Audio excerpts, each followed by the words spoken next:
Uh, it's time for the World Politics Show, and of course, we'll be discussing a number of political issues, including the fact that there is another debate that is going to come up actually on the 6th. So that should be on tomorrow and all along those lines. And I understand that there are four candidates that'll be in the debate. So we have actually narrowed it down, even though Mr. Trump will not be one of them. But I do believe that it'll be Vivek Ramaswamy, DeSantis, as well as Nikki Haley and Christie. So apparently, those are the four that will be on the stage this time around, and all along those lines. I did learn that my younger brother, has a new nickname for Mr. Ramaswamy. He calls him Beatbox Ramaswamy. So that is his nickname for Vivek Ramaswamy and some of the things that he says, and all along those lines. So it'll be interesting to see what people think. Think that Nick said earlier that he's heard some speculation about Nikki Haley maybe even having a road to victory in the Republican side and all along that kind of way. Even though right now it does seem like Trump is the front runner and definitely the majority front runner in having a major lead and all along those lines. So it'll be interesting to see whether Nick does think that either Vivek Ramaswamy or Nikki Haley or anybody else has a shot, or if it's going to be that battle that we expect it to be between Biden and Trump. And if that is the case, whether it might be a Trump re-election from the last president, because he was the president before, or whether it's the current president being reelected. So it could be a possibility that we have a re-election of either one that skipped a term or one that is going back to back and all along those spaces. So it'll be interesting to see what people's thoughts are around that is and everything. And of course, a number of these issues are being impacted by what is going on in the world, whether that is the situation in Guyana with Guyana and definitely Venezuela, or whether that's what's going on between Israel and Hamas, or whether that's what's going on between Ukraine and Russia, and definitely the viewpoints of the current president has, as well as the viewpoints of some of the past presidents, might be some of the issues that people will be thinking about as they are going to the polls and all along those lines. Or as many people have said, even here on this show, people might be thinking about their economic issues and whether they are making enough money to even uh, have enough money in their pockets in order to even care about who is the president. Because we do know a lot of times people are more concerned about the president than the local politicians, even though sometimes the local politicians and the state politicians are the ones that have a greater deal of impact and all along those lines. And as I mentioned earlier, and we'll get to some of the other issues, and I'm sure that both Sasha and Nick will have some interesting thoughts about a number of these kind of conversation points, including this lovely debate that'll be taking place, I believe, at the University of Alabama, if memory is serving me correctly, and all along those lines. But apparently, Kamala Harris has broken a nearly 200-year-old record for Senate tiebreak votes, and some people are even pointing out the fact that it was previously held by a slave owner. So apparently, this is something that maybe is a benefit to what is going on, or maybe it's just the nature of the divided world that we live in, that they had to have this amount of people to have this amount of vote tie breaks and all along those lines. So I'm gonna bring in I see that Lee Newton Rhodes is here. We'll see if he gets on camera, and also Nick Palveda is here. So I'll bring in Nick Palveda, one of the founders, along with Kim Calhoun of the network, along with Sasha Starr, and all along those lines. Hey, are we just basically stuck heading to a confrontation between Biden and Trump, or is there like a road to victory? Because you mentioned it earlier on World Edition, and I definitely want to hear more about this idea of there being a road to victory for Nikki Haley. Because I'm thinking that it's not possible, and it's going to be a Trump versus Biden rematch, whether that's what we want or don't want, and all along those lines. But you brought it up, Nick. Nick. So definitely, any thoughts around how she could even get into the election and win or be the nominee from the Republican side? Well, she's got to win the Republicans over first. If she doesn't win the Republicans, she'll never become president. Right now, she's losing. Hmm. But head to head, she'll beat Biden if she gets in. As a matter of fact, even Mark Cuban beats Trump, by the way. On our poll right now, Mark Cuban, if he would throw his hat in the ring, 65%, Mark Cuban, 35% to Donald Trump. So it's almost like anybody can beat Donald Trump except Joe Biden. Like seriously. But unfortunately, we have the situation where Trump has a stranglehold over the Republican Party, and that makes it really tough for the other candidates. Ramaswamy, who I don't think much of, Christie, who I think's okay, Haley's probably their best choice, and DeSantis, who I don't think very much. So you have these four candidates; they're duking it out. We'll have to see tomorrow who wins the Duke, but it doesn't matter because at the end of the day, you have the big 800-pound gorilla in the room, which is the Donald Trump, and he's not even going to bother to show up because he wins. In other words, he goes, "Why should I bother? I'm going to win anyway." Why bother showing up? He said he's going to win. Just out of curiosity, and then definitely want to hear Sasha talks about this American race and all along those lines. But what is it about DeSantis? You spent some time in Florida. Is the reason that you are not a big fan of DeSantis? And I do have a guest that I had invited to come in, and hopefully they'll be coming in shortly. That being Robert Riggs, who has some thoughts around politics as well. But definitely, what is the reason that you think that DeSantis is not a good candidate? Why do I think DeSantis is not a good candidate? It's because of his policies and his absurd positions. He's not he'd be great on TV because he's radical. In other words, he throws out all sorts of crazy ideas.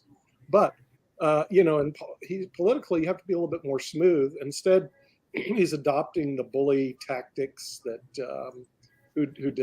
he's trying to be a mini Donald Trump. And I think Americans are getting tired of that. So I don't see, he picks a fight with the House of Mouse. Why would he bother to pick a fight with Disney World? It's kind of ridiculous. So he's not a level-headed person. And so I honestly, I don't think I'm not sure if he would even beat Biden.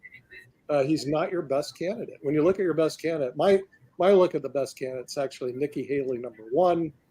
Number two would be Christie. Number three would be DeSantis. And Ramaswamy, number 17, even though there's only four in the race.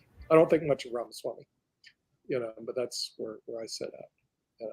What are your thoughts from Canada, Sasha, about this race coming up? I'll tell you these days, something much more important than this is a debate tomorrow is happening.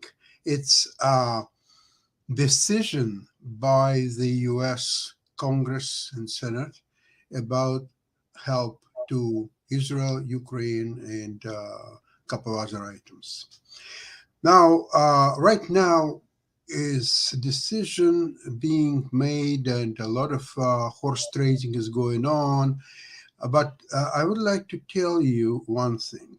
If the help to Ukraine is not going to materialize, it does not matter who will win presidential election next November, because the United States will no longer be a world power, and its opinion could be thrown in toilet, and it indeed has to retreat all the way back to defend against Canada and Mexico, and that's it, done, deals. So no more world power, no more longer the Asia, the Europe, the Israel, the East, the West, and so on.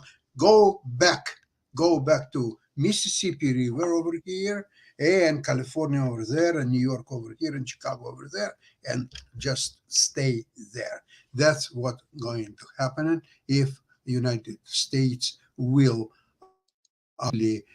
go in disarray and in disrespect on a world stage, in case if they will, after saying that, oh, we are going to stay with Ukraine as long as it takes, and this and that, and after all that, go to the toilet, and that's the end of story. Yeah, but Sasha, here's the arguments about not sending money over to Ukraine and Israel. U.S. is $34 trillion in debt. Okay, why should we finance their wars? In other words, tell me why we should finance their wars. Okay. First of all, technically speaking, U.S. is, should I put it very accurately? It's it's a financially dissolved country. I mean, it cannot get out of the hole of $34 trillion. Forget about all unfunded liabilities or so on. That's a different story. But even with the 34 trillion in debts, there is no plan. There is no even the visionaries, financial wizards who will try to explain how US can get out of the hole in the next 150 years. It's just not going to happen. Furthermore, if you're not going to help Ukraine and Israel and you're retreat all over from the world stage, you're becoming secondary, not even secondary, a third-rate power, and BRICS will install their gold-based currency and US dollars. They will go to toilet. So there is not even physical way to take care of $34 trillion. This is why I said on one of the programs, if you remember, Nick, to default on 34. Forget about your constitution. Your constitution is as good as US can continue to repay this 34 trillion goals, at least interest only, but with the high interest rates, even that is becoming questionable issue. So the easiest way, okay, you don't want to break your constitution, change your constitution. Take that out of the constitution and just default. Okay, so you will become third-rated power, but you will become third-rated power anyway, and in a much more horrible circumstances when BRICS will create this currency and they will start trading, and nobody in the world in his right mind will accept US dollar, which is not backed by anything except $34 trillion debt. So this situation is much more serious than anyone can even think about. Yeah, just to update the viewers who aren't familiar with BRICS, because unfortunately it's not brought up on major networks. BRICS is actually an alliance between Brazil, Russia, India, China, and South Africa to create a currency so that the dollar is not used internationally to settle debts, and the dollar becomes second rate to their currency. So their whole objective is actually to undermine, yes, undermine the US dollar. Unfortunately, our major media, and it's a true thing. I mean, I'm sitting there when David Walker brought this up, I was going, you got to be kidding me. How come I have to listen to David Walker to find out about this? For whatever reason, Sasha, our major media hides BRICS. So what they do is say, goodbye, we don't want to talk about that. And they don't want to talk about the 34 trillion in debt, which you can see already is hampering the ability to make moves on the chessboard, such as something so simple as what we're seeing right now. Now, we do go over the budget on the David Walker show, and it's riddled with fat.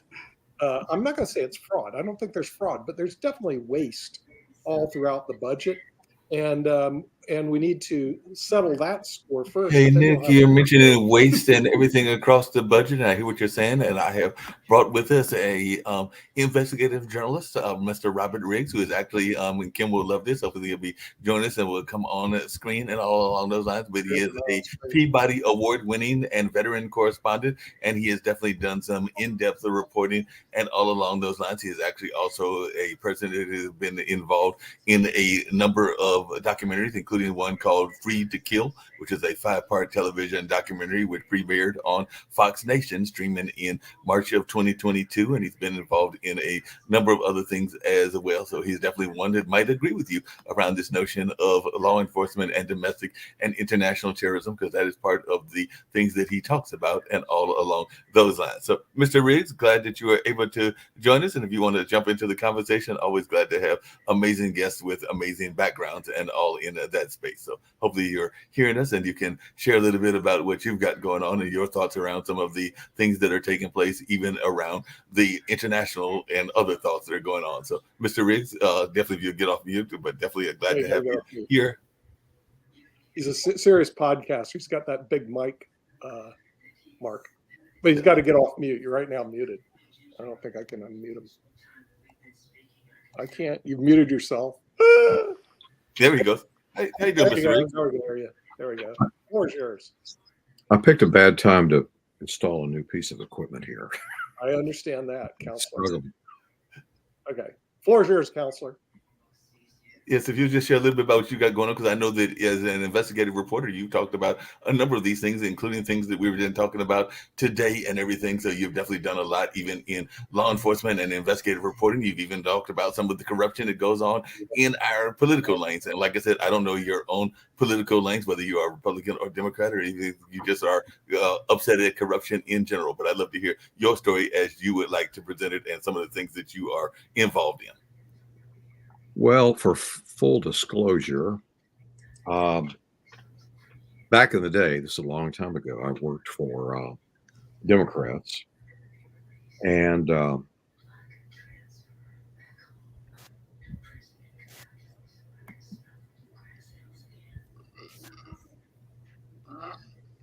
You just went on mute. I don't know what happened to your mic. That's called new equipment. Do not hear you at all now. So, Kim, I don't know if you want to jump in while we try to get Robert stuff going on. And I think Adam was, you actually said Adam will not be joining us because he's not. Well, I'm going to see if I can edit his mic. You're going to edit his mic? Right. I'm going to try to edit his mic. I think it's the same problem Nick had the other day. Gotcha. My mic works fine today. I can access a portion of it from here. Okay. Well, yeah, yours is working fine. Yeah. Sometimes you have to exit out. You might have to exit out, Mr. Riggs, and then exit back in. We can't hear you. Because we're not hearing you at all. So you might have to exit out and then exit back in. See, maybe you pulled the plug. Yeah. You want to just exit out. It's true crime. Yeah, if you want to exit out and then exit back in. I think one of our right. I think I have to agree with Nick that it doesn't benefit the United States any if we are continuously helping everyone else until we fix our own problems, because we truly cannot be real leaders of the world if we don't fix our own problems first. And our debt and GDP is just out of control. We are way out of control. We need to reel it in and fix it, and then maybe put some better leaders in office, and then help the rest of the world. But right now, the people who are fighting have been at battle for years, a long time, and there's nothing you can do about it. It's like an old-fashioned feud, right? There is absolutely nothing you can do. You can go in there and mediate, and then behind your back, they're going to sit there and stick each other with little pencils or something. So, I mean, you're just not going to stop it. This is the men's way of taking care of business, and in their country, this is how they do things. Have always been at war. Israel has never wanted to find a mediation with Palestine. I do believe a two-state solution would kind of temporarily fix a few problems. If you want to get rid of Hamas, sit back and wait and cherry pick them as they leave, like deer hunting, but don't go blowing up the whole forest to kill one or two people, because you're killing everybody and everything and destroying buildings and houses that people have built for, years and lived in for generations. And you just destroyed all that. So I think the two-state solution would help a little bit, but I think that those mediations can go on without our help and without our funding them. We don't need to fund the wars. We need to stop them. And that's what needs to happen. Robert, do you have your mic back? How about this? Yes, we hear you loud and clear. Okay. Yep. Wow. You were saying something about being Democrats for full disclosure and all along those lines. So if you want to share a little bit more about that, then we'd love to hear you. Well, I worked in Congress straight out of graduating from Texas A&M, starting back in 1972. And a senior member, it was a seniority system in those days. I went to work for this Congressman Wright Patman in 1972. He'd been elected in 1929, was the most senior member of the House. It was a seniority system. And, later that system was overthrown. I'll say this in hindsight about the system now, is that they got things done. It maybe a truly democratic institution inside the House itself doesn't work. It's just the fighting. But I came back later as a correspondent. I covered the Reagan White House, George H.W. Bush White House, Capitol Hill. But I know you're talking about the budget. I covered Senator Phil Gramm of Texas. Mm-hmm. And I don't know if y'all recall, he got past the Gramm-Rudman Act. Right. And, many people said it could not be done. He got it done, and we balanced the budget. But, that budget has gone out of control in large part because of wars, the war on terror. George Bush being a Republican, and bless his heart, he's here in Dallas, lives close to me. But, that's where the budget really started going crazy. And I don't, and nobody's wanted to raise taxes. And you're going to have to raise taxes somehow, do something to get out of this. So, but I think they've kind of come to feel that, we live with a debt. We're the strongest, richest nation in the country. We can live with it. I don't know when that runs out, but I was impressed that, we did it. They balanced the budget under Phil Gramm. I'd love to hear Phil Gramm on this program. Yeah. Did you ever run into David Walker when you were in Congress? He was the former Comptroller General of the United States, David M. Walker. I know the name. I never came across him. Okay, because he runs a show on us every Monday for like the last 2 years, and goes over these budget issues, which I find to be fascinating. I also had a cousin who was the Attorney General of the United States, William Saxby. Did you ever run into him? He was the Attorney General under Ford and Nixon. I do recall the name. Didn't come into contact with him. Okay, yeah. Now, well, I recall the last time they balanced the budget was under the Clinton administration. Would that be correct? Well, and that'd be a result of Phil Gramm, not Clinton. Yeah, never find a dollar you can't Yeah. spend, and if you don't have one, just make one up. Yeah. But it's become a serious item, as you can see, because it's now affecting our international movements. In other words, what we're able to do, because we run to this deficit, and it's $34 trillion and growing, which isn't a good thing. And the last I heard on Social Security and Medicare, they say, don't touch Social Security, don't touch Medicare. Now, wait, who's going to pay for it? Oh, the U.S. government. The U.S. government's broke, $34 trillion in debt. And Medicare goes broke by the end of this decade, and Social Security goes broke next decade. And the major media is out to lunch on this, and Congress and Washington, D.C., none of the politicians are going to talk about it, because, frankly, there's no easy solution. You either raise taxes, or you decrease the benefits, or you do both, or you go to plan B, which I think is going to happen, hyperinflation, which is what we saw. Hey, Nick, just really quickly, because one of the things that Mr. Riggs was involved in, and he's had the pleasure of doing a number of things, and I definitely want to get to some of these things, but you were definitely involved in even like looking at terrorism and all along those lines, because I know that in 2000, both the FBI and the University of Virginia Critical Incident Analysis Group handpicked you as an expert on a panel that scrutinized the architecture of terrorism, and definitely we're seeing terrorism going in this kind of way of the world with Hamas, and definitely there was terrorism around 9/11, which is part of what you were involved in and everything. So if you could just tell us a little bit about your thoughts around terrorism and the division going on in society and your role in that particular organization that you were part of. Well, I was around 1998. I was selected to be a member of a very multidisciplinary panel. There were a lot of people smarter than me. There were people from the CIA, military intelligence, the architect of the Capitol, an esteemed architectural historian, the case agent, and the principal from the Columbine shootings. It was a wide range of people to sit down in a room, get locked in a room for about 3 days to discuss what was called threats to symbols of American democracy. And the outcome of that was a report. And by the way, I was selected because the FBI had identified me as a reporter that had been at the scene at that period in time of most of the countries, what they classified as critical incidents. I was at Waco for all 51 days of the siege. I was at Oklahoma City. Was right after it happened. I was the first in the country to report it was domestic terrorism. And so I was a part of that group. And basically, the report said that the Capitol was at risk.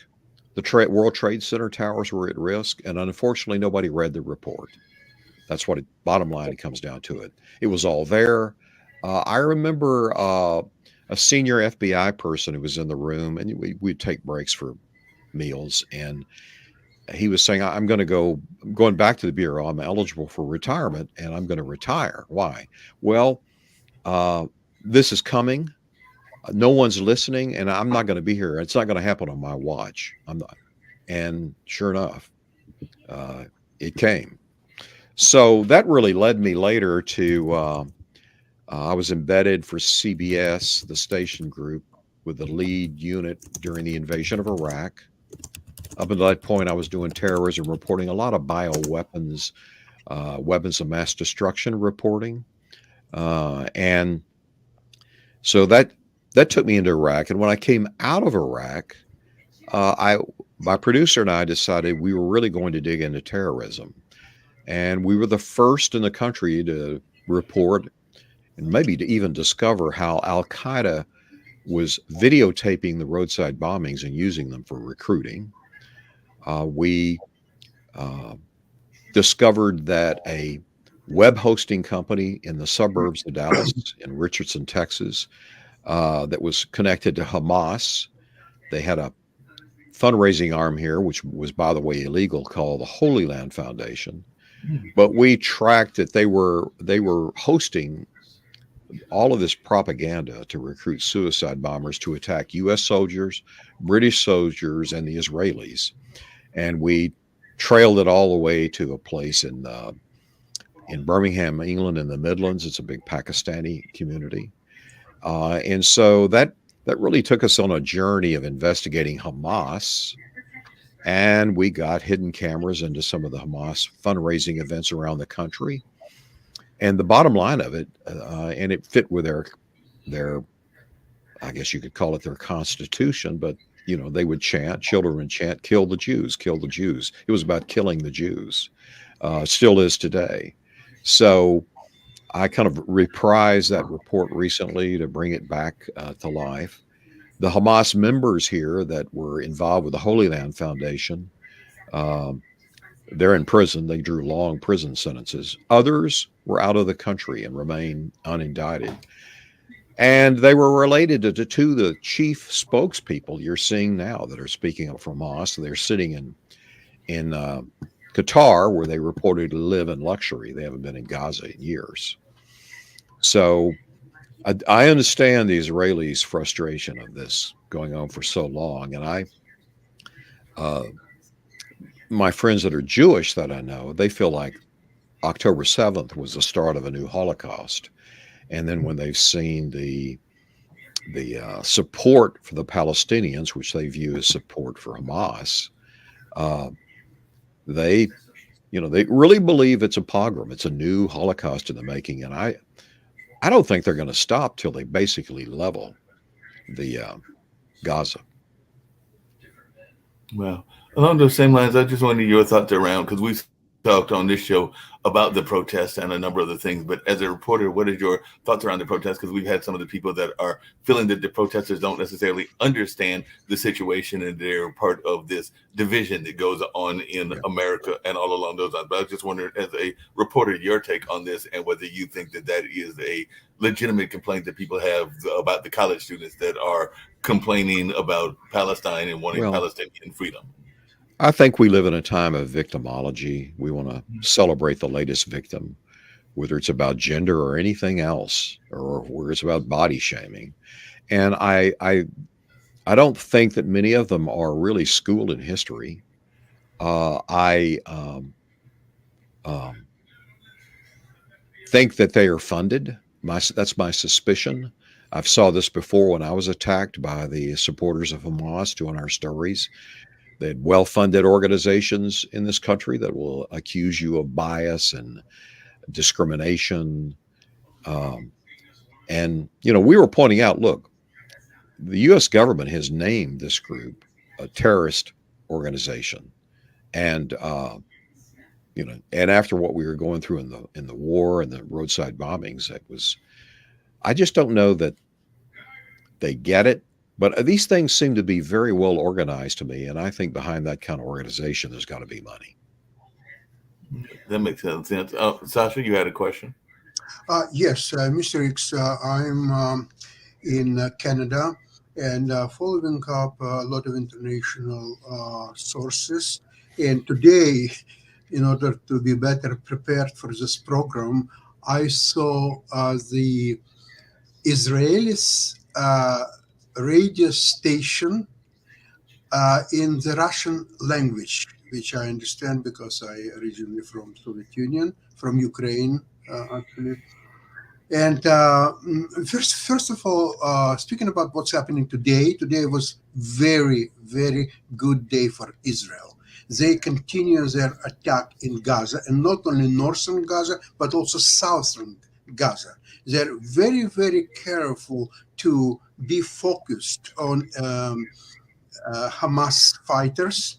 And although there is very little difference between Palestinians and Hamas people, because Hamas people, they have the weapons, and Palestinians, supposedly they don't have weapons. That's the only difference, because they look alike and they mingle among themselves. And Hamas fighters who, on one of the program, Mark, actually more than one program, he insisted that they are the freedom fighters who are ready to sacrifice themselves and being killed to prove their point that Israelis are aggressors or so on. Okay, that's possible. But then why are they hiding behind the Palestinians? Why they're not going in the open and say, Israel, we are going to fight you. Let's do fight. No, they are going back to their tunnels and all these despicable places, hiding behind the Palestinians, which means they're endangering the peaceful Palestinians who have nothing to do with the Hamas. If you can believe it, I don't believe that. I No, don't Sasha. there are peaceful Palestinians. To me, that's nonsense. But if world opinion is that, I'm not there to fight world opinion. Okay, so there are peaceful Palestinians who have no means to or no thoughts of harming Israelis, although you know that a lot of Palestinians participated on October 7th. They were going through the wall. They were grabbing this 82 years old woman and taking the Holocaust survivor. They were taken over, and a lot of hostages even today, they are in the houses of the Palestinians. That's why Hamas cannot even locate it. They don't know 100% what they are. But there are several women that they could release, but they didn't. Why? Because these women would tell all the world what a horrible things they did to these women, including rape and tortures and so on. By the way, today in the United Nations, there was a delegation of Israeli women who wanted to talk about all the atrocities committed against them. But the world is busy with this Hamas business and anti-Israeli protests and so on. Only one reason for that: anti-Semitism, which is engraved in a structure of the Western world. And well, it was quiet for quite some time because it was politically incorrect, say the things. I mean, people would think that, well, you're... Well, Sasha, to be clear and everything, to be clear and everything, and I would love to hear Mr. Riggs' opinion of this. Actually, what I said was I was reporting what I had heard the Hamas leader said, because I think that is what journalists do, and you are a journalist, Mr. Riggs, so you don't always agree with what the report of what the people say, and that is what I was saying. I never said that I agreed with what they said and everything. So hold on a second, Sasha. So I'm just wanting to hear from somebody that is in the reporter field that you sometimes report on things that are said that you don't necessarily agree with. That's my question to you, Mr. Riggs. Do you sometimes report on things that you don't necessarily agree? Well, you know, journalism today really doesn't even resemble what I was in years ago. I mean, now it's like everybody, you take sides, and it's, you play to the ratings on those sides. But I have to say that if Hamas was not using the people as human shields, we wouldn't be suffering these awful losses. And I do wonder about the motivations of people that so harshly criticize the Israelis for what they're doing. My God, look at what we did in Iraq. And we tried precision bombing, and it's never that precise. There's always going to be collateral damage, which means people. Look how many people we killed in Dresden. I can't. 200,000. Yeah. So it was a fight against evil. And my sense from everything I learned about Hamas and working that it is an evil organization. And I've read some of the reports coming out of from the Israeli government of the atrocities, the savageness of what was done to women, mutilation, rape, assaults, gang rapes. Yeah, it's just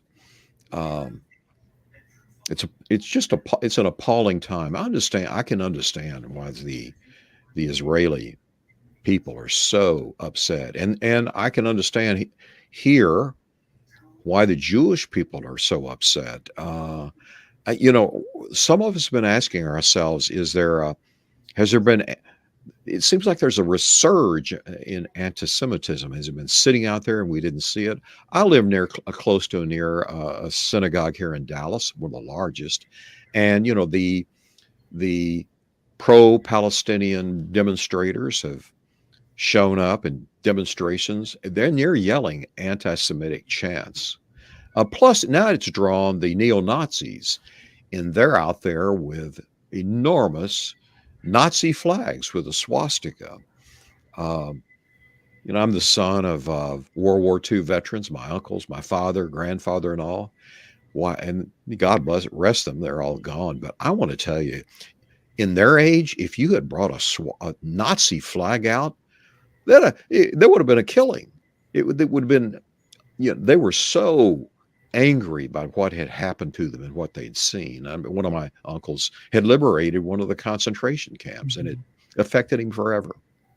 Yeah, just really quickly and switching stuff slightly, but still staying on politics, the World Politics Show and everything. Some of your investigations also intersected with the Watergate and Pentagon bribery scandals, and we sometimes think, even in this modern day, how there is intersection of our national politics and some of the things that are going on. I've brought up on this show before that I'm not 100% convinced, even with Clinton, that Robert Brown, the Commerce Secretary, wasn't terminated or killed in all along those lines. And like I said, some people can argue that whether it was a hit or not a hit and all along those lines. But as one that has investigated these kind of scandals, is there some of these scandals that we are not hearing enough of? Because I'm even thinking that we don't know the full story around Noriega and the drug deals and all in that space. But you were involved in the kind of reporting. So I'd love to hear your thoughts around this kind of things that are going on with our political leaders, be it on the Republican side or the Democratic side.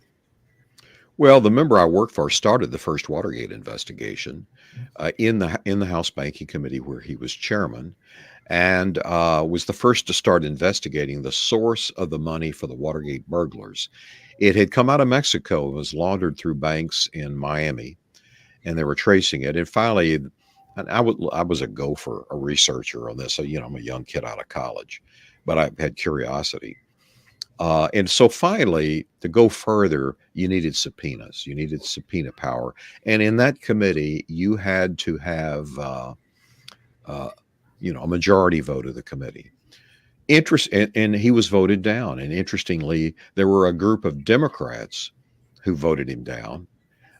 Those same Democrats were later all ended up convicted in various bribery scandals years later across the country. And then on the Republican side, the Republican who led the fight to squelch the Patman Committee was Gerald Ford. I don't know that a lot of people know that, but he led it. Now later, the Senate picked up, and it was a bipartisan effort in the Senate, which we certainly never see today. And you talk about conspiracy theories and deaths. You just have to think back. Remember, G. Gordon Liddy had that plan to put a drug powder on the steering wheel of the investigative reporter Jack Anderson, who wrote the daily column, the Washington Merry-Go-Round. And the plan was it would make him kind of go crazy driving, and he'd wreck and be killed. So it's never out of the realm of wondering. Yeah. Along those same lines of you mentioned earlier about collateral damage, and of course, assuming that the internet is correct and the study that I got from the internet was correct. People are complaining about the Palestinians that are dying, the women and children. Well, how many did the United States and our allies actually kill in terms of innocent civilians in Iraq? How about this number? 280,771 or more innocent civilians were killed during the Iraq War. Not even close to what's going on in the Palestinian.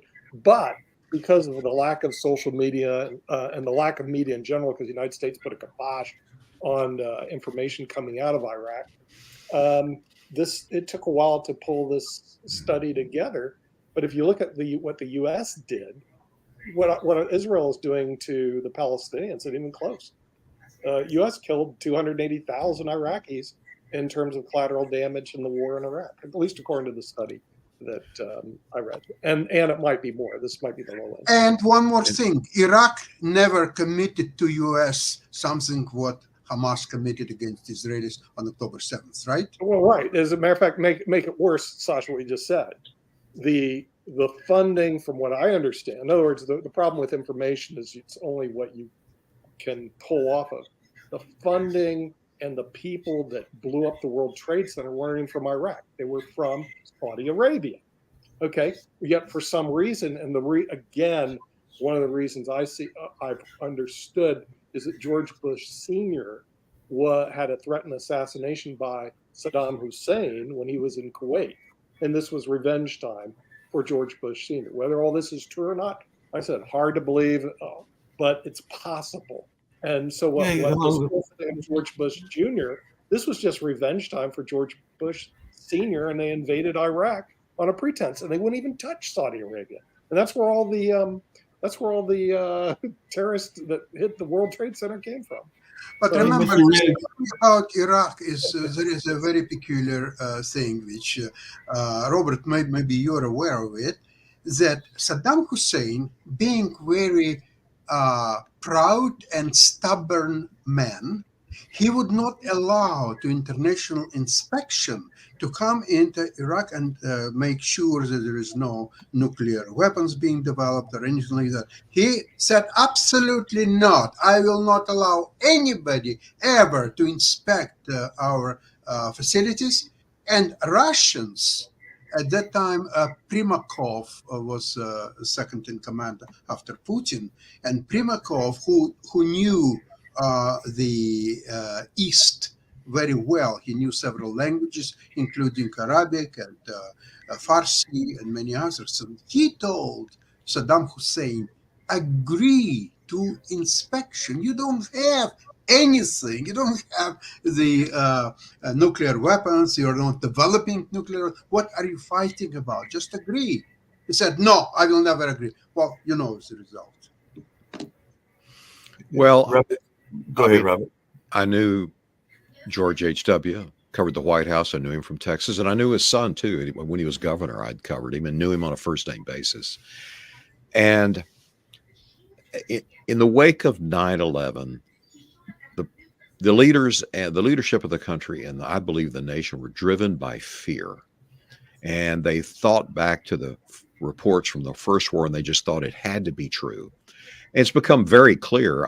Mike Morrell, that later was the interim CI director, he did an episode in his podcast where he just laid it all out, all the mistakes that were made and the things that were ignored. And it really goes back on the president's shoulder that they just wanted to make it true. They just thought it has to be true. And they turned the information that way. And as a reporter, when I saw Colin Powell, who I had deep respect for, I mean, I'd known of him. Well, actually, had met him when he was a deputy national security advisor during Reagan, or was it Bush? Well, anyway, when he did that presentation to the UN, I was like, "That's it, that's it. It must be true." And I'd been doing a lot of reporting, and you thought, it could be true, and but then, later when we see it wasn't there, I said to my friends, I said, when he passes away, his obit will be, he was the guy that got fooled. And, and the New York Times had a headline somewhere along that way. I mean, it really destroyed the legacy of his career. And the reading I've done of government reports, having reported there, I've always been interested in it. Saddam didn't want the inspectors in because he was bluffing his neighbors. He was bluffing Iran and others. He wanted them to think he had these things as a deterrent, and unfortunately, like I said, he played chicken with George Bush. And your number of the people killed, I don't doubt it. I mean, just the number of people that died in the internal conflict between the Sunnis, and the help me out here. Who's the other group? Shiites, Sunni and Shiites. Just the killing that has taken place between them. I think that our invasion and what we did there just set off a chain of events that are going to be troublesome in the world for maybe another century. That contribute to many things we're seeing today. The rise of Iran and stuff. And I was with a Patriot missile battery, and it was the primary battery that was tasked to go at the front of the invasion, out in front of everybody, get into the center of the country to set up, because the rest of the forces, the 101st Airborne, could not bring their helicopters and all. They were worried about getting, quote, slimed. And as you may recall, or maybe you don't know, the war started prematurely. The war was not supposed to start for a while, and they got intelligence that Saddam was in a basement of a building, and they hit it, and he wasn't. And Saddam immediately unleashed Scuds that came in on our position. We were still in Kuwait, northern Kuwait, at staging areas, and our unit shot them down. And, we were all wearing full chemical warfare suits, the mask, everything else, expecting, well, here it goes. And lo and behold, they came in, explodes over, nothing, wasn't there. And at that moment, I thought, wow, where is it? Because in the briefings, when we arrived in country, the briefings were, and it was interesting, as an embedded reporter in that day, you had access, you signed an agreement that things you wouldn't report, but you had access to all kinds of classified information. And when my crew and I arrived in country, the battalion commander of our unit pulled us aside privately and said laid out all the intelligence about we were going to take heavy casualties from chemical weapons, biological weapons. They believed the desert had been seeded with anthrax, and said basically to us, look, guys, everything's changed since we got here. This wasn't the plan when we originally were coming. I understand if you want to back out. And of course, we were all veterans, like, no, we live for this. So, but things started happening, and you were like, ooh, they're not any, just in the beginning, when you would expect these things to be used. No chemicals. And you wore all you wore special sensor tape on your biological weapon suit and everything else, and nothing. And boy, it was at that moment I began to wonder, what's going on with intelligence? And then there was another moment.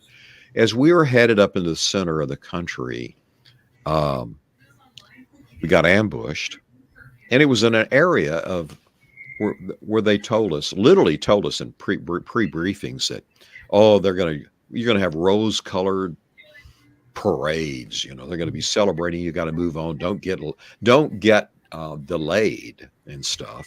And here we are at night, hunkered down, being hit. And I turned to our medic, who had been a special forces guy that was in there in Gulf One. I said, "Well, Captain, where's the parade?" He was like, "I never believed that shit in that intelligence." You know, hey, just along those same lines. And Robert, definitely Lee Newton Rhodes asked you a question. I know Sasha's got a question as well, but he was asking whether you think that journalists are permitted to report the truth on the ground in Gaza, or are they being censored? So, as one that has done some of that wartime reporting, what is your feelings about the current reporting? I can't imagine there are any journalists from America on the ground in Gaza. I mean, in Gulf War I, you knew that, you know, you were from America. Journalism, it made no difference. You were also a target. And this had happened in the first war. You know, I don't know if you remember when the CBS crew that decided to venture into Iraq on their own were taken hostage and brutalized. So I can't imagine we have anybody there. And, you know, in our coverage, there was an embedding agreement. And one of the big rules is that you were a non-combatant. You were not to have a weapon. And it was interesting, you know, things got going bad, and some of the captains and stuff wanted to give us M16s for our Humvee, and we declined and said, "Look, we've signed this deal." But my cameraman had been a combat photographer for the Marines in Gulf War I. As you know, I'd worked for a defense committee, later worked for a defense committee in Congress, and went to military schools. We knew how to use the M16. We told them, "Look, if bad things happen, we'll know where to find one." But that was one of the big rules. The other big rule was that you're not to report your position. Of course, there was self-preservation involved with that. And you're not to report weapons malfunctions that might give the enemy some advantages. And there were a number of other things, but those were the three there. And not to show the faces of the dead, before, you know, because they needed to be notified. The families needed to be notified. But otherwise, it was pretty open, and I just looked at it. My reporting was just that little microcosm of the war, that unit that I was living with, and, you know, what was their mood, what were they doing, what did they think, and we didn't have a bigger picture of the war. And frankly, I don't think the people sitting in anchor chairs back here really got it either. Gotcha. Yeah, that makes a lot of sense. Sasha, you had a question. I think that Lee had a couple of other questions. We can go a little bit over and everything, because there's not a show till about 7. Everything, but we don't have to go over too much because got to respect Robert's time as well. But definitely, Sasha, you had a question.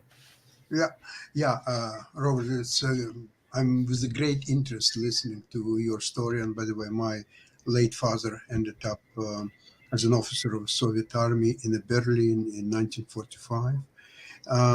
And he told me a lot of things about the war and how it was done. I was curious enough to find out as much as possible. Now,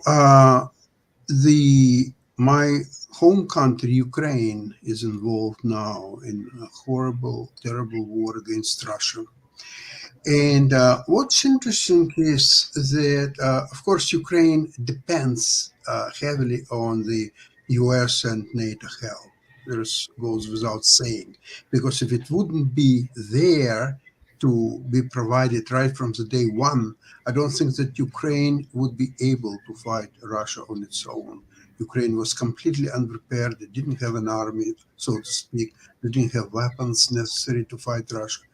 But the first, if you remember, the Biden, he advised Zelensky that he would provide him the plane to fly out of Ukraine in order to save his life. So there was very, very little belief that Ukraine can really fight with Russia. However, it did happen, and Ukraine was very successful, at least in the first year, and it proved itself that it can fight and it can attack Russians and so on. So now to proceed further and get help to start real counteroffensive against Russia and go to Crimea and so on, all of a sudden everything got stuck. The US help was too little, too late, and right now it's a great danger to be completely evaporated, stop over, period. Now, what they would mean? Okay, Ukraine will continue to fight most likely anyway, in very difficult conditions, but nevertheless. But US is risking much more than Ukraine in a way, because it will be viewed as a country that cannot keep its word for its people that it's supporting. It would become a second-rated power. It will be a great message to Russia, China, Iran, North Korea, the BRICS countries that are now creating a new gold-based currency that may in 5, maybe 10 years, it could replace US dollar. And all that is becoming a great danger to United States. It's a geopolitical, it's military, it's economic, it's just name it. There are just not enough even means how to describe it. What's your opinion on that? Well, I think I've got to confess to being something of a Cold Warrior. You know, I worked on a defense committee in Congress during the Cold War. I had a top secret security clearance. And, you know, as we led our happy lives, there was always a war, even proxy wars going on behind the scenes, a war with our submarines, other things. And I think I knew Tom Clancy, and I think he did a pretty good job of capturing some of that in the stuff he was doing. So personally, I felt they're our adversary. They always have been. And if you can fight your adversary without spilling American blood and American boots on the ground, Exactly. have at it. Do it. Also, before this really got going, I had a conversation with a former member of the Joint Chiefs that I'm friends with. We both, and he had spent some time training Ukrainian military members. And he here in the States, as a lot of that has taken place over the recent years. And he said that he thought they were the most resilient, toughest people he'd ever met. And he said, you know, they will never quit. He said the Russians can move this into the urban areas and they will be the most horrific door-to-door fighting for a long time. You know, the Russians will suffer even more losses. I also think it's exposed that, you know, the bear was really kind of a sheep in many of the antiquated weapons, poor strategy, that sort of stuff. But if we stop the aid, we in one sense, it might not be immediately, might be years, but we've probably signed a death warrant for the Ukrainian people. Well, hey, Robert, along those same lines, I've heard some of the political candidates that have talked about using our military to address issues, including the issues around migration and all along those lines. I'd love to hear your thoughts about that. And then I've also got another question around some of our allies as well. But I'd love to hear your thoughts because definitely I think that Vivek Ramaswamy and a couple of others have talked about this notion of us using our military to deal with some of the issues that we have, whether it be police gang violence or be it drugs coming across the border or fentanyl or a number of other things. But I'd love to hear your thoughts around that. Well, I'm very close to this, being in Texas. I've got lots of members of the Texas Department of Public Safety, the troopers and the Texas Rangers that are doing assignments on the border. So I hear the stories from them. And then my former producer that we did all the terrorism reporting, he is there and he's boots on the ground. And he's an old leather shoe, you know, chase the story. And he's already written 2 books about the situation. And uh, I think we face a huge threat from the cartels coming. I recently interviewed Ed Calderon. I don't know if y'all are familiar with him. Ed was a member of one of the elite Mexican drug interdiction groups, and he was aggressive and honest. And the administration in Mexico changed, and suddenly his bosses all changed, and he was called into an office and told, "We're now working for a cartel, and you can take them. You can." And the quote was, "You can take the silver, or you can take the lead." He got the message. He smuggled it. He and his daughter fled that night, got themselves across the U.S. border. He's here today. He does training. One of the things Ed talks about, he predicts that we may eventually have a military confrontation there with China, that China is really getting a foothold in that country. They're the supplier of all the precursors for fentanyl,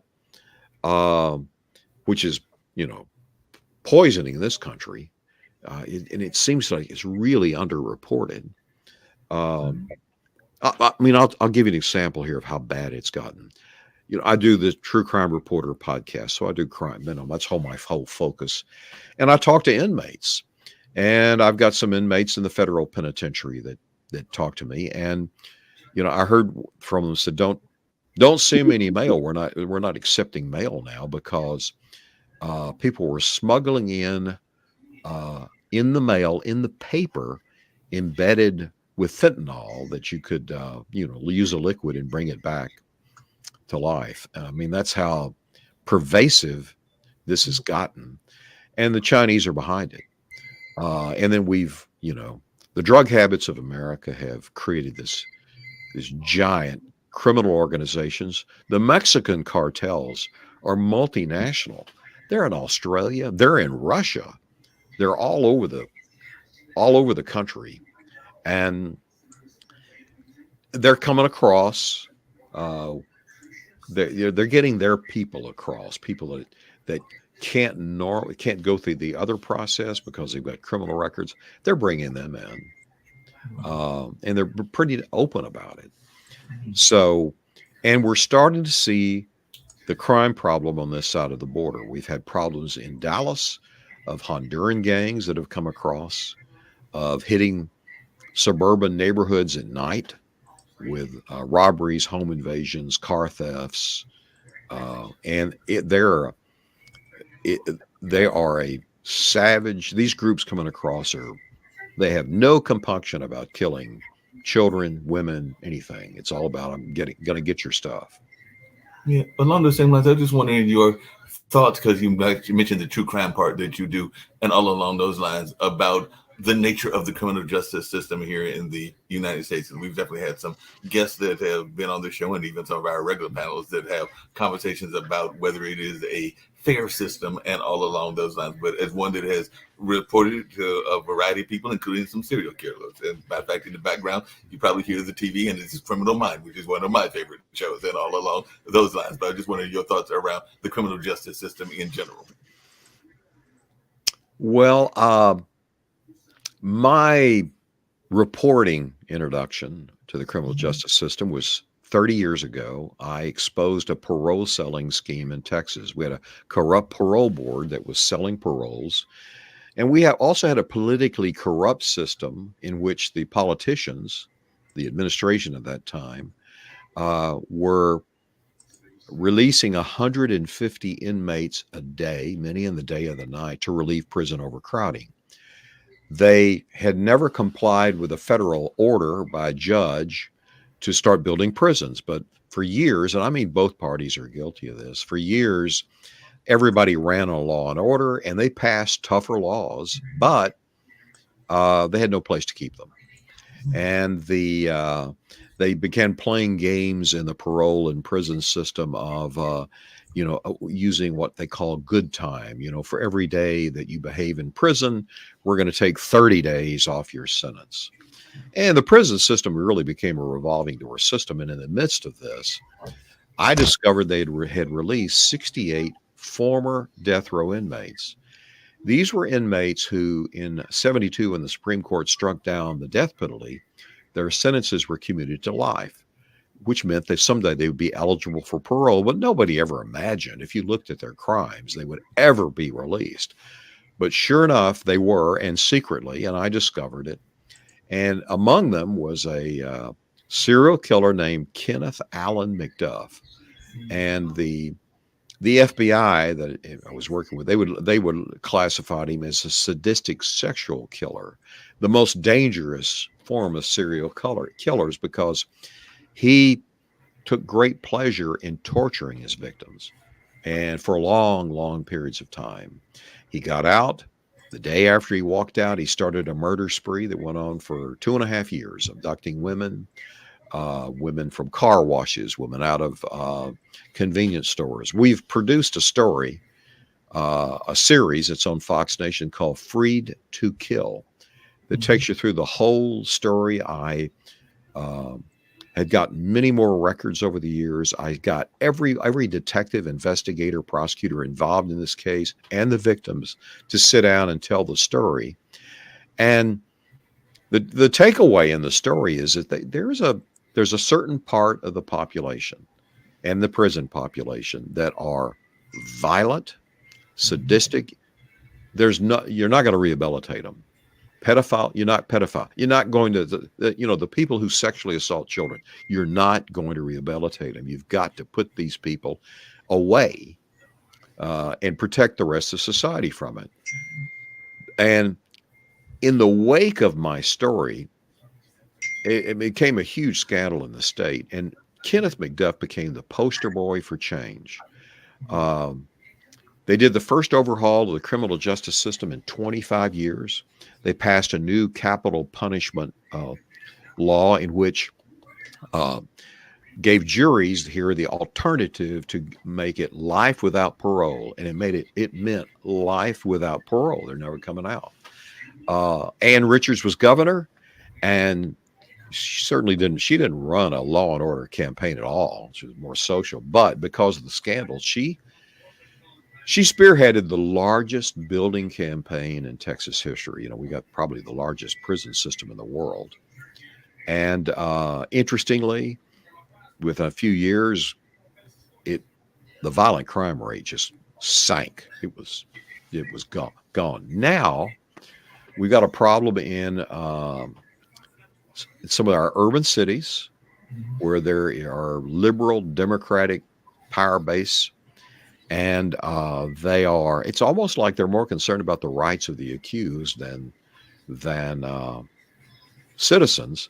But what is happening, they're letting violent inmates out, inmates that have had gun charges and all. They're letting them out on bond and even personal recognizance bond, which means, I promise to show up. And as a result, we're seeing a surge in violent crimes, stranger on stranger crimes around the state. And I think you're seeing in other parts. This has happened in New York. And, the state systems some have been sued because of the holding prisoners too long, and that's wrong. The federal system has certainly figured out for speedy trial. I would say some of these judges need to start working, 10-hour days, rather than 4-hour days some days. But we've got a real crime problem brewing here. A combination of that and a combination of these, liberal release policies. A few months ago, we saw one outcome of all of this. We had an inmate who was a member of a Mexican cartel, violent guy, escape. He took over a prison bus. Someone had smuggled handcuff keys onto the bus for him. He took over the bus, escaped, and he was down in the center in East Texas in the woods, and he robbed cabins, and he found guns in cabins and stuff, and now he was armed. And then he stumbled into a cabin where a grandfather with his young children was there for fishing. He tied them all up. These are little kids. little kids, tied them all up and executed them.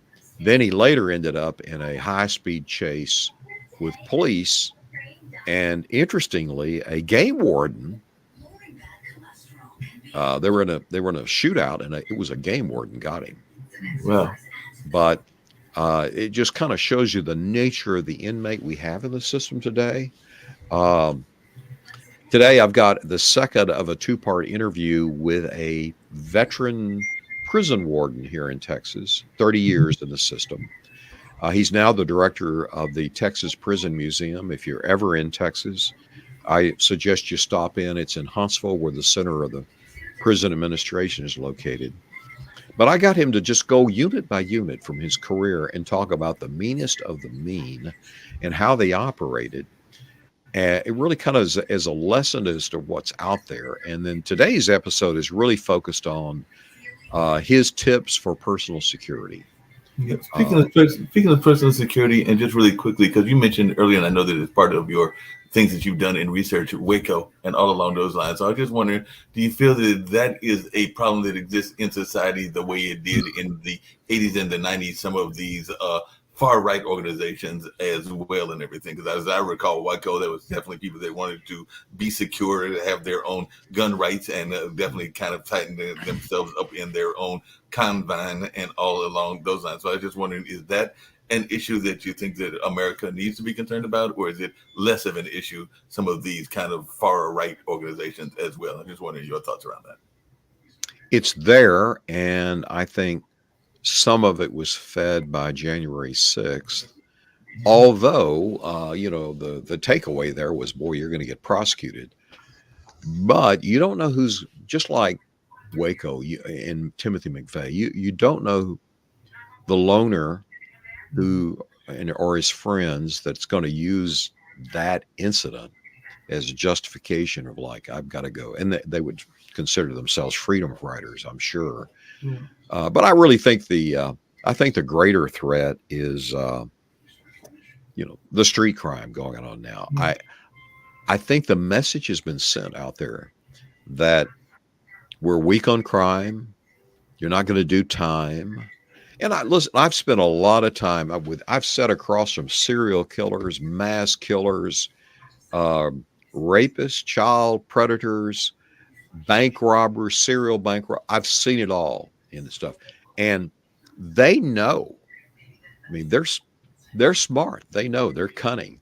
They know what's going on out there. And you're seeing this escalation of property crimes, personal crimes. Here in Dallas, the chief was just recently, talking that the homicide rate was lower. But what they didn't talk about is the home invasions, carjackings, people being robbed as they leave ATMs, those kind of crimes. And it's that really affront people's feelings of security, really affects them. It's epidemic in the suburbs here of porch thieves stealing the Amazon. I mean, it is epidemic.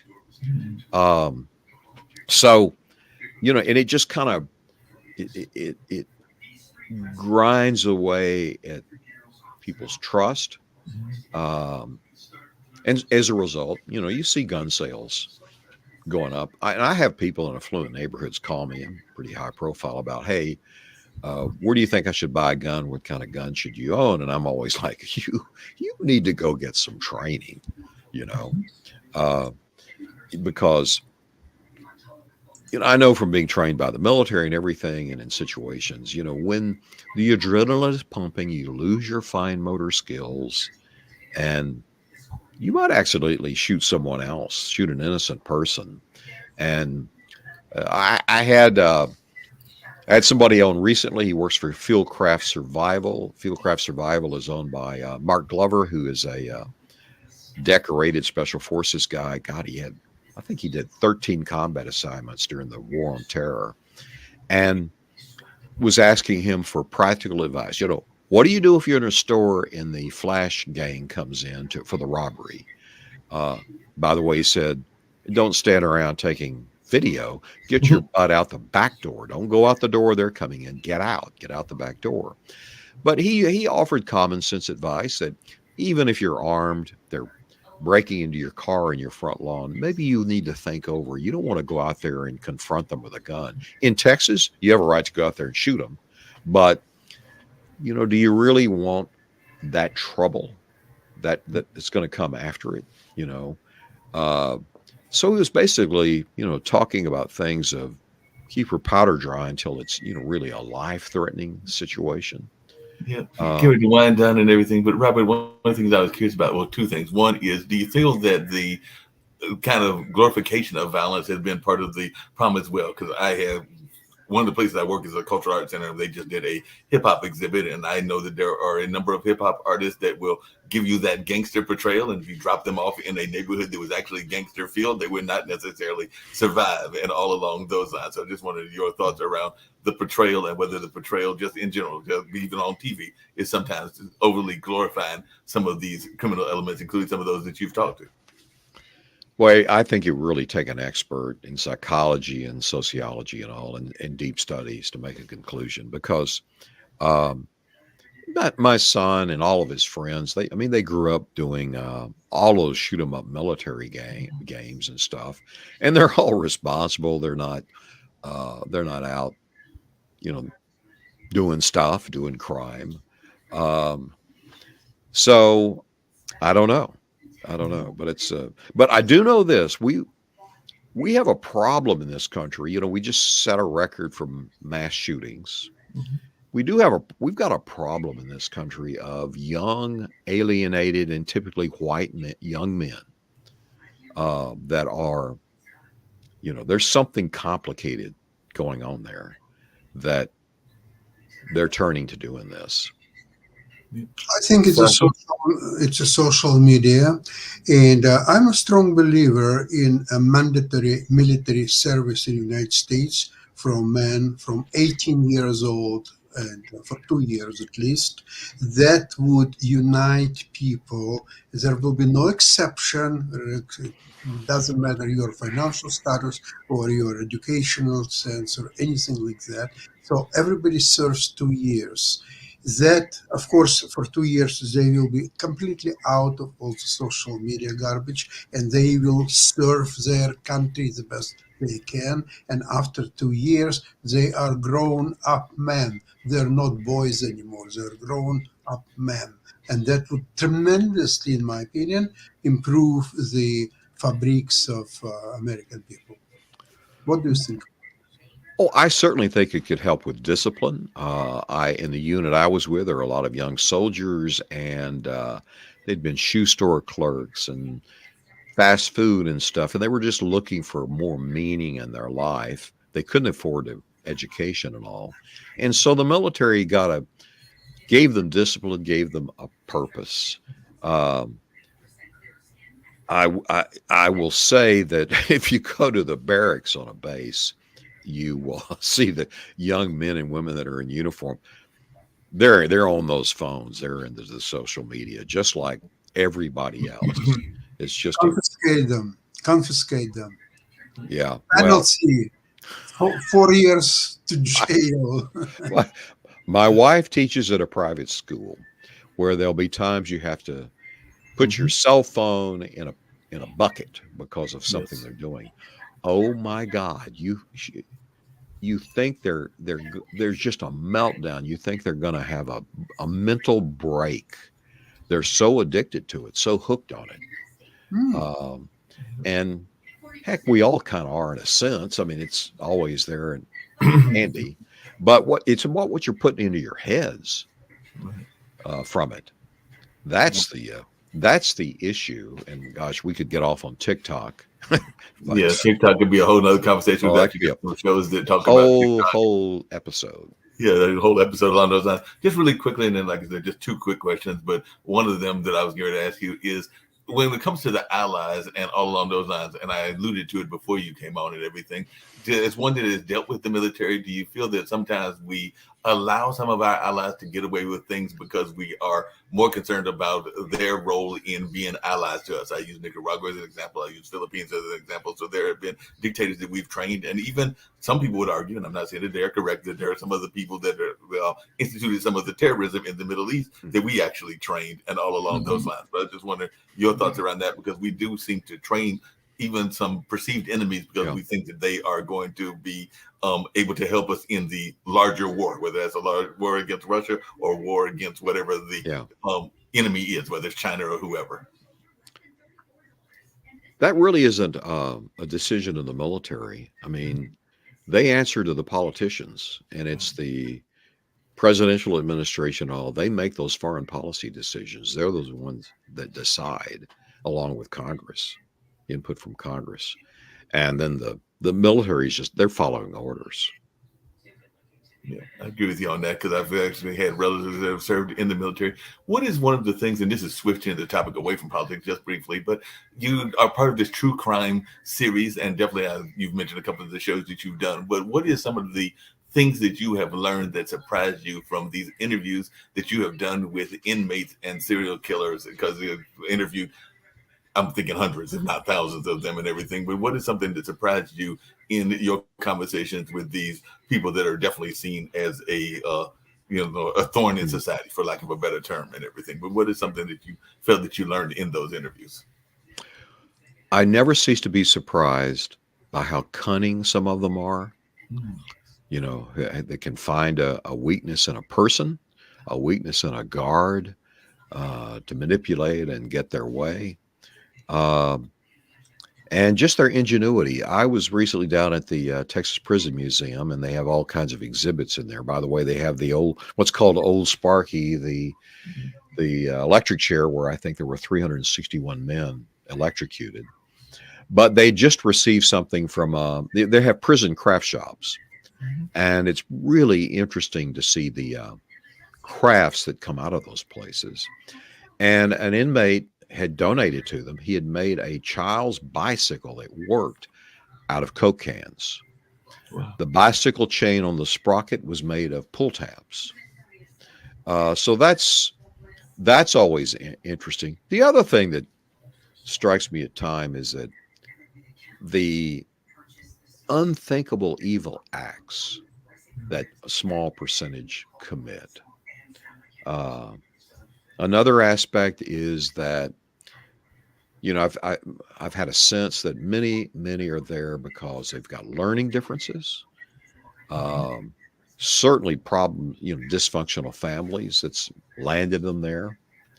I have seen programs. I recently had the head of an entrepreneurs program. By the way, he did 20 years for murder, and he's the CEO of this group. But they run a program in the prison system that's funded by outside. It's not the prison, not taxpayers. It's all by donations. They have their own program, and you have to apply to get in this program as you approach release. You can't have been a sex offender, but you have to apply, and it's a rigorous application process and interview that you've really got to demonstrate that you're changing and you want to be a business person. And they've turned out a remarkable number of inmates who have their own businesses now that are making a lot of money. Wow. But again, the first thing they do is they work on their cognitive skills. You know, I run into so many that really don't think about accountability, that what I do is going to have a consequence. And you meet all types of people in the prison. And there's some, you know, I've met inmates that are really interesting people. So listen, it's a cross section of out here of what they call the free world in our society. Trying to think of anything else. Well, if you think about that, have you ever interviewed? Because I mentioned the fact that my dad was a member of a Malcolm X school here in this area, and of course, there are a number of people that are part of that school that were supporters of the Black Panthers, and I know that they had bases in definitely California and also some in Texas as well. And there are some that have even brought up programs that they brought out, even though they had a militant aspect of what they were doing, including like maybe being some of the founders of Head Start and some of the founders of food in the food programs and a number of other things. So I was just wondering your thoughts around those kind of organizations, because there have been some militants that have gone into prison time, but they might have had some programs that they helped create. And I just wondering your thoughts around that. I'm not that familiar with their programs, but I will say this. You know, I grew up in East Texas, where as a child there were wasn't black and white, it was white and colored facilities. Restrooms, entrances to stores, restaurants, water fountains. I remember probably I was 6, 7 years old, and a store manager caught me drinking from the colored water fountain and just went bananas and got my mother, and, you know, and then my mother was alarmed, thought I was going to die of a serious disease. I mean, that was prejudice and racism. So, you know, I grew up in that, and I saw the impact of separate schools, the schools in what they call then, colored town. They got the leftover supplies from the white schools, and so I can understand the militancy about that in race. God, I think we've come a long ways, you know, with the election of Obama and stuff. I hope we haven't gone, you know, hope we're not going backwards from that. But I saw it, you know, I saw it, grew up as a child seeing it, and it's just kind of like it's an atmosphere around people. Right. You know, there were lots of smart people and good people and church people that just thought that was just the way things were. Didn't condone violence, but they condoned the other. They condone the actions and everything. But just along those same lines, what about the division and everything? Because that's something we talked about on this show and a number of other shows. Is there seems to be, in my mind, and I'd love to hear your thoughts if you agree with me, there are extremists on both sides. I would argue that MAGA and the MAGA crowd might be considered the extremists on the Republican side, and then some people would argue, and I think they may have a legitimate argument, that the so-called squad is the extreme on the left side, if we want to go by that nature of politics. But I just wondered, do you feel that we have become divisive again, and how can we get past this divisive nature, not just here in the United States, but also in Canada, where Sasha is, or where Australia, where Shaquille comes in sometimes, and other parts of the world? But what are your thoughts around this divisive nature of the world? I've never seen such polarization in American politics. My wife, by the way, she worked for the late Senator Lloyd Bentsen. Bentsen, if you remember, was the chairman of Senate Finance, chairman of Senate Intelligence, later was the vice presidential running mate for Dukakis, and then became Clinton's Treasury Secretary. You know, a World War II veteran, was a B-24 bomber pilot. I covered him and stuff, knew him through my wife, fine man, and got along. You know, they all got along with each other, especially in the cloakroom of the Senate. But now it's just become a blood sport. I think some of it, I saw it coming about when I was covering Congress with Newt Gingrich and company starting to take power. And, you know, one of the things is the Republicans had not been fairly treated in terms of committee assignments and stuff like that. And that's kind of started to set this movement off. You had the Tea Party come about, had great influence at the polls and the primaries, and here we are. Yep, I agree with you on that and everything. I don't know how we get it back. I was just in Washington D.C. during the holidays and spent time with a friend of mine. We both arrived on Capitol Hill straight out of college, just kids, and he's got one of the major lobbying firms. And half of his firm are Republican, half are Democrats, because anybody with a Democratic association in the past, they can't go talk to a Republican member. That's what it's come to. It didn't used to be that way. I've known members on both sides. I mean, I had a friend that was a Democrat, and he tried working on a bill with a Republican. Pelosi found it out and punished him for it. You know, it was just told him, "You keep doing that, and I'll find an opponent in your primary." And she did eventually, and fund them. That's the kind of, it's on both sides. It's both parties. Yeah, I actually mentioned that on the earlier news story. I think it was on World Edition, but I know that there is a very popular actor. I think he's been on a couple of medical dramas, and even I think one of the crime dramas, that being Hill Harper, and he was actually offered some money to actually switch to run against Rashida Tlaib and everything. So he actually turned that money down because I think he wants the higher position, because he was actually running for Senate, and he has continued to run for Senate. Hill Harper is, but he even mentioned in a couple of news reports that I've heard that he was offered a significant amount of money. I think it was in the neighborhood of like $250,000 or something like that, to actually run against Rashida Tlaib, but he actually chose not to do that and to run for the Senate seat instead. And like I said, some people are criticizing him for that, other people are praising him for that. But it'll be interesting that these lobbyists are actually throwing that kind of money around. So I agree with you on that. Yeah, well, it's distressing. I mean, my wife and I have looked at each other like, you know, when you're calling each other names like this, how will you ever get a bill? How will you ever pass a bill or work together? I mean, you're always going to felt stung by it. Both sides. So, I mean, we're all human, you know, we none of us do good with insults, you know? No, not at all. I agree with you on that and everything. Just really quickly, what about journalism drew you to journalism? Just really quickly, and if you want to tell people about your podcast, as we're winding down this particular show, went over a little bit longer because I had an amazing guest on and everything. But if you can tell folks what got you into journalism, and some of the ways that people can hear about your true crime podcast and some of these amazing interviews that you've alluded to. Well, I was working in Congress on a defense committee, and we were picking up crumbs from the Watergate committee, things they couldn't investigate, involved corruption in the Pentagon related to Watergate, stuff like that. And all the staff in that committee, they were ex-military CIA intelligence, and they didn't want anybody to even know their name.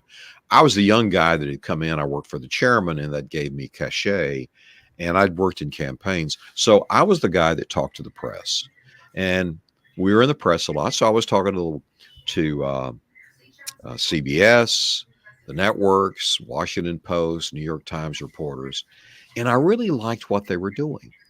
I really thought they really serve an important purpose in a democracy. And I always felt like, look, these are tax dollars being spent up here. The people have a right to know how they're getting spent and why they're getting spent that way. And that's what drew me to it. And one of the reporters who would come around was Bob Schieffer, a fellow Texan. He covered Capitol Hill, and Bob helped me get started. I mean, I just told him, hey, I want to get into this. And I'll say this. What you see, or what you saw in his reporting and saw in Face the Nation always, you saw the real Bob Schieffer. You couldn't have met a nicer person, a more caring, dedicated journalist. No games, no ambushes, that sort of thing. Just the old school, just the facts, ma'am. And so, interestingly, we came back around all these years later when I was doing the McDuff Freed to Kill television series. I'm doing the research on his original crimes. And lo and behold, the byline, I'm in the archives of the Fort Worth Star-Telegram. The byline is none other than Bob Schieffer. Wow. And I called Bob, and I went, Bob, I'm reading these things, and I'm doing this documentary. And he goes, well, wait a minute. You're telling me this guy's out? I said, yeah. And so it was interesting all these years to come full circle back. But I really enjoyed doing it. But today, there's really not a person. There's not a place for people like me. Investigative reporting has been gutted across the country. It's expensive. It's risky. The big companies, they don't want to do it. They're more aimed at, let's find, just test with surveys on all what sells. I would, in this day and age, I would never have been sent to Iraq. They wouldn't have spent the money. And it's my sense that, MSNBC, they're out on the left, Fox is out on the right. They've chosen sides, and there's no longer, hey, just give me the facts. It's about factually what happened, not, I'm going to tell you the story. I'm not going to how to tell you how to think about it. That's up to you. Well, like I said, I actually had the pleasure of being trained by somebody that was the press secretary under LBJ, because I actually went and got my journalism degree from Marquette. And while I was there, one of my professors was George Reedy, and George Reedy was definitely LBJ's press secretary. So I do know about that Texas environment. And also being here in North Carolina, I've always been a big fan of Charles Kuralt and some of those kind of reporters that are, like you said, just the kind that wanted to tell the facts, present the facts, and all along those lines. So even here on Pod TV, that's the style of reporting that I like to do and everything. And sometimes there is conflicts because people think that I'm saying one thing, but I absolutely, like I said, I'd like to hear people's different views. Like I said, I've heard you say some different views today, some of them that I might agree with, some that I might not agree with. But if anybody watched this interview would never know that, because that's not something that I think is effective journalism. I think that it's to let people share their story and get their message across, whether we agree or disagree, and all along those lines.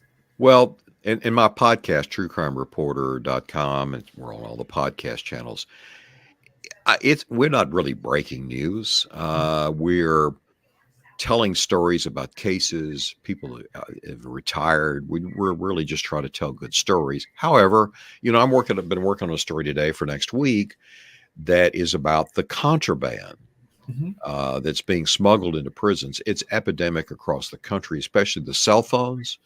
And so I've been working on this off and on for quite a while. And so it's a really interesting story that I can tell well, and it'll hook the true crime listener, but it's about a problem that exists today. So some of my stories are, old and from the past, are just interesting. But we try to do something that educates. We really try to come up with episodes here and there that educate people. I do feel that a lot of the true crime podcasts are exploitive.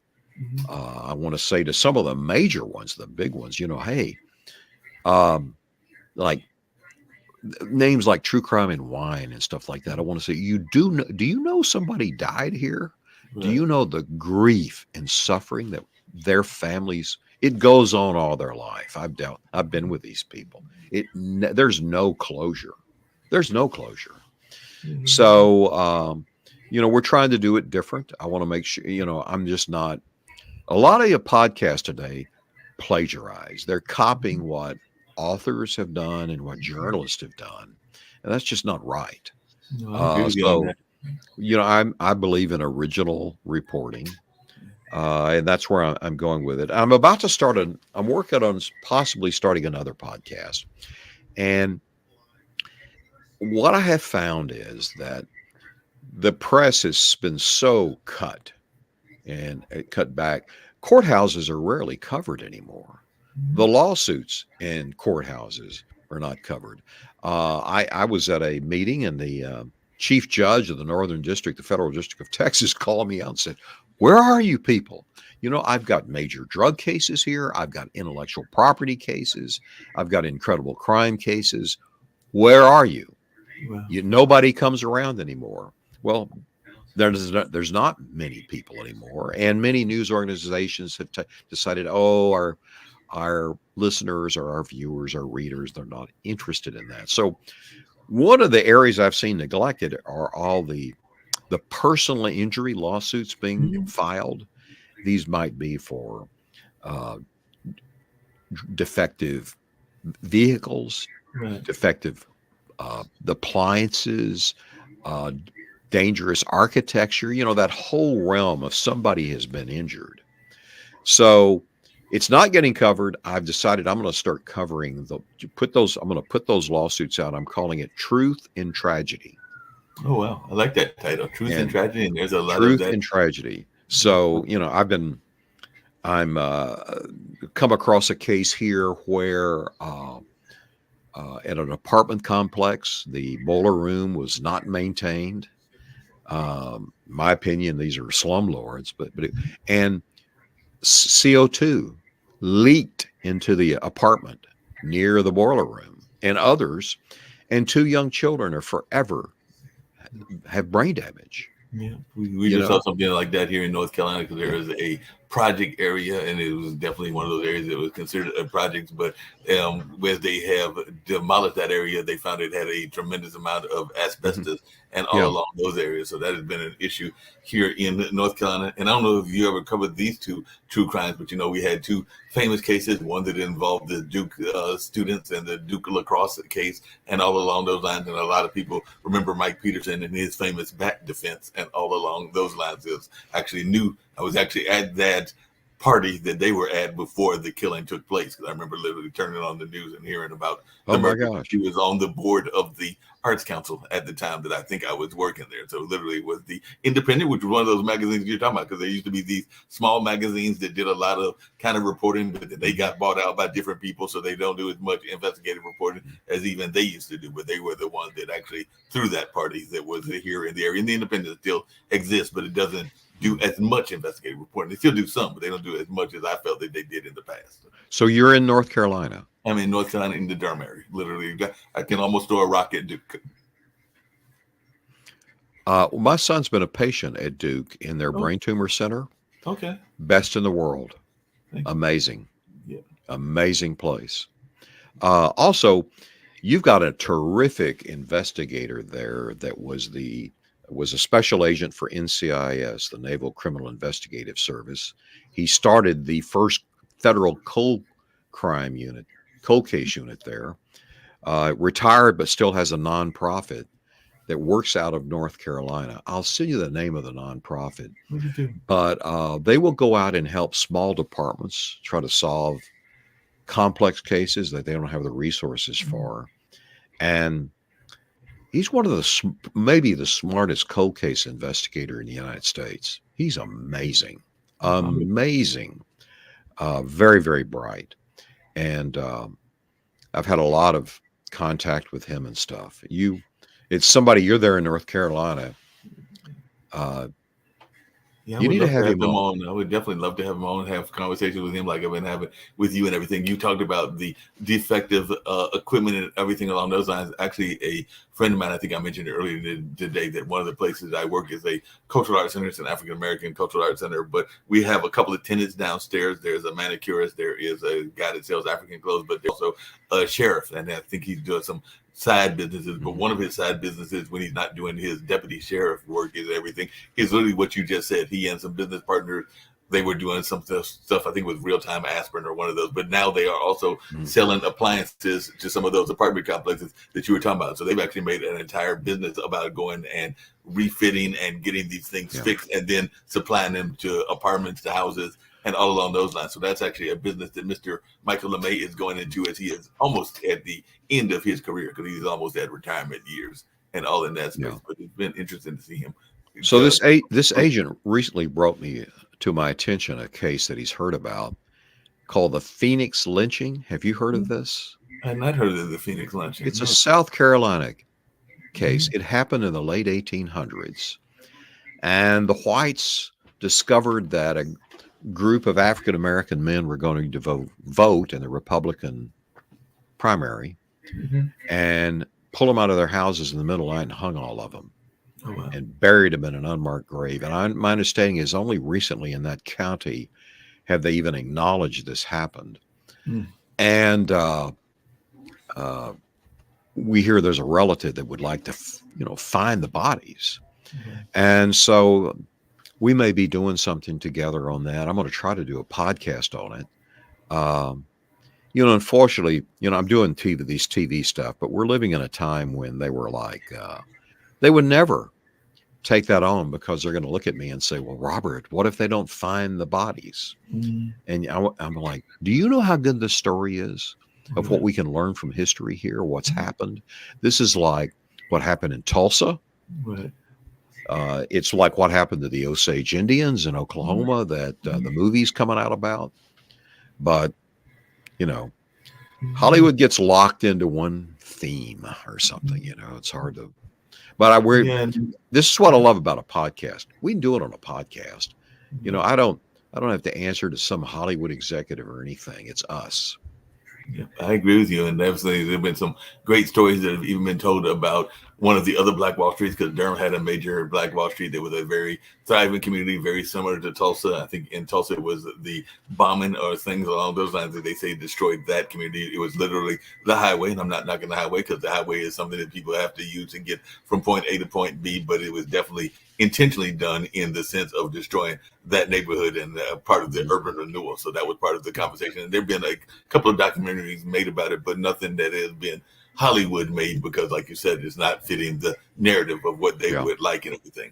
But Robert, this has been a great conversation. I hope that you'll come back on in other times, both for the World Politics and World Edition. I think both Sasha and Nick, who's still in the background and everything, have enjoyed your conversation. And Nick and Kim, who is the blonde lady that you saw earlier, are the two founders of this particular podcasting network. And they founded it during the pandemic, as I told you when I sent you the email and everything. But definitely they are trying to bring in people of different viewpoints and all along those lines. So I usually, after I give people the emails, I send them the invitation. So I'll probably add your name to it. And whenever you're able to, you're very busy with your podcast, jump on whenever you can. And if you hear of a great crime story from the past or present, or your listeners, just email me at fan@truecrimereporter.com, fan@truecrimereporter.com. That's where all that comes in. Unfortunately, a lot of people ask us if we can come solve the case, and we just don't have the resources for it. But you never know. You never know. Some of these things, you know, I've had some inmates contact me, and that, you know, I think maybe they are innocent. They're so earnest. It's hard to turn back that conviction, but at least I can do a story about it. No doubt about that. And you mentioned investigative journalism. One of the panelists that we used to have regularly, and then he had a death in his own family that it caused him not to be on as much, but apparently I'm supposed to be sending him the invitation, and hopefully he'll be joining as well. But David K. Johnson, who is there in California, has been on the show, and he is definitely an investigative reporter as well. So you heard, I think it was Kim or Nick mentioned David Walker, who was the Comptroller General, but David K. Johnson, who is an investigative reporter, has been on the show. And we also have an Mensa gentleman, which is Rick Rosner, that has come on the show. And he was actually the gentleman that actually challenged one of the game shows. And even though he didn't win that case, he challenged him because he was thinking that one of the things that they put out as a fact wasn't necessarily a fact. So he definitely challenged them, and he's one of our regulars as well. So definitely I'll be sending you invitations, but I thoroughly enjoyed our conversation. Enjoyed it. You are able to come back in the not too distant future. Sure. To go Anytime. 30 seconds. Bye. Mark, have a nice evening and week. Thank you. You do the same.